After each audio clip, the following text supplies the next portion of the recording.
আমাদের সমাজে প্রচলিত মৃত্যুর পর ভাই বোনের আর কখনো দেখা হবে না। আবার ফেসবুকে এ বিষয়ে অনেক পোস্ট করা হয়। এই কথাটি কি ভিত্তিহীন ও মন গড়া বাক্য? কোরআন হাদিস কি বলে? আমাদের সকলের জানা উচিত। বিষয়টিকে দুটি পর্যায়ে বুঝতে হবে: কিয়ামতের ময়দান এবং জান্নাত। 1 নাম্বার, কিয়ামতের ময়দানের অবস্থা। কিয়ামতের দিনটি হবে অত্যন্ত ভয়াবহ এবং কঠিন। সেই দিন প্রত্যেক নিজের মুক্তির চিন্তায় এতটাই ব্যস্ত থাকবে যে অন্য কারো দিকে তাকানোর সুযোগ থাকবে না।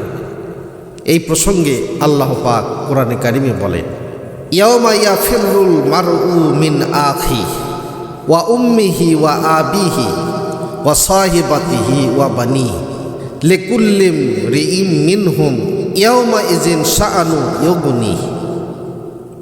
সেদিন মানুষ পলায়ন করবে আর ভাইয়ের কাছ থেকে এবং তার বাবা মার কাছ থেকে এবং তার স্ত্রী সন্তান সন্ততিদের কাছ থেকে।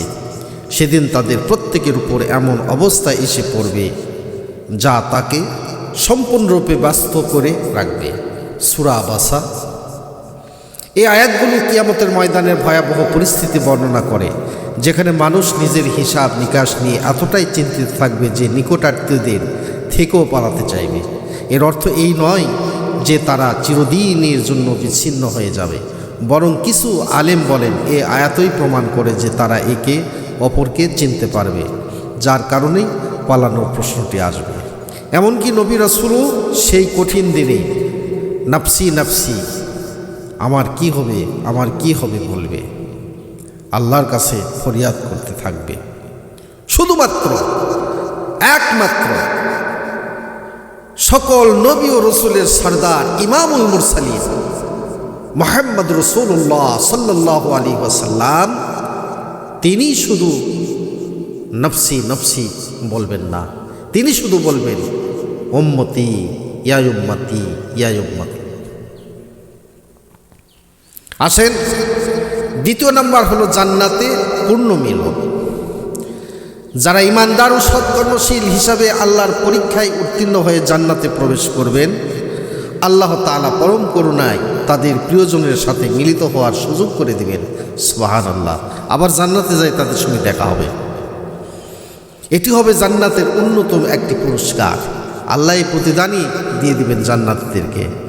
তার আত্মীয় স্বজন, ছেলে মেয়ে, বিবি বাচ্চা, তাদের সঙ্গে সাক্ষাৎ হবে জান্নাতের ভিতরে। যদি আপনিও জান্নাতি হন, তারাও যদি জান্নাতি হয়।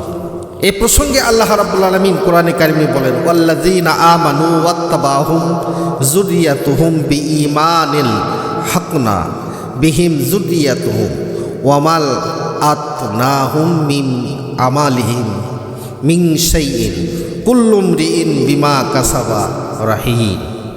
যারা ঈমান এনেছে এবং তাদের সন্তান সন্ততি ঈমানে তাদের অনুসরণ করেছে, আমি তাদের সন্তান সন্ততিদের তাদের সাথে মিলিত করে দিব এবং তাদের কর্মফল কিছুমাত্র হ্রাস করব না।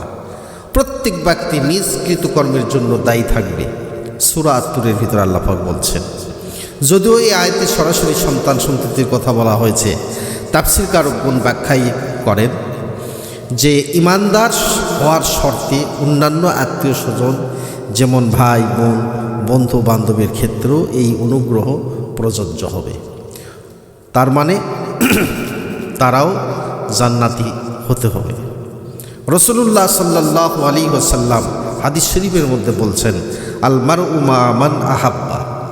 মানুষ কিয়ামতে তার সাথেই থাকবে যাকে সে ভালোবাসত। আল্লাহ রাসূল পবিত্র মুখ দ্বারাই এই কথা বলেছেন। এই ভালোবাসা হতে হবে আল্লাহর সন্তুষ্টির জন্য। সুতরাং ভাই বোনের সম্পর্ক যদি ঈমান ও আল্লাহ ভীতির উপর প্রতিষ্ঠিত থাকে, তবে তারা জান্নাতেও একসাথে থাকার আশা করতে পারে। অতএব আমাদের সমাজে প্রচলিত মৃত্যুর পর ভাই বোনের আর কখনো দেখা হবে না, এই কথাটি কোরআন ও হাদিসের আলোকে সঠিক নয়। এটি একটি ভিত্তিহীন ও মন গড়া বাক্য। ইসলামী চিন্তাবিদদের মতে যদি ভাই বোন উভয়ের ঈমানদার ও সৎকর্মশীল হন, আল্লাহর দয়ায় জান্নাত লাভ করেন, তবে অবশ্যই তাদের দেখা সাক্ষাৎ হবে ইনশাআল্লাহ।